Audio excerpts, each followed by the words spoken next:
Good morning everyone, মোৰ next mini ব্লগলৈ স্বাগতম জনাইছোঁ। এয়া আমাৰ গাঁওখনি একদম ধুনীয়া সেউজীয়া পৰিৱেশ। তো ইফালে গৈ আছোঁ মই, ভণ্টি আৰু মই, মানে খোকা দেউতাই যিহেতু খোকাটো পাৰাই থৈছে, ভাবিলোঁ আজি দেউতাক চাব যাব নিদিওঁ, ময়ে যাওঁ। কাৰণ যিহেতু মোৰ গাঁৱত আহিলে একদম এনেকুৱা পথাৰত যায় মাছ মৰা, মাছ চোৱা এইবিলাক ভাল লাগে। তো এয়া দেখোন কিবা নাজানি আছোঁ মই, মানে চাবৰ বাবে।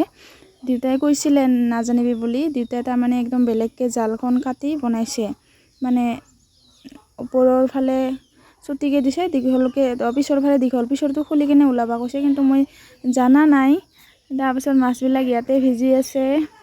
পিছত কিবাকৈ যুঁজি ওলালোঁ। তো জালখন আকৌ এবাৰ পাতি থলোঁ এয়া ধুনীয়াকৈ। তাৰপিছত এয়া আপোনালোকে চাব পাৰে, একদম ৰাতিপুৱাৰ ফ্ৰেছ মাছ, গৰৈ, কাৱৈ, পুঠি, কেঁকোৰা, বটীয়া মাছ। তো আজিলৈ ইমানেই। নেক্সট ব্লগত আকৌ লগ পাম। আজিলৈ বাই বাই।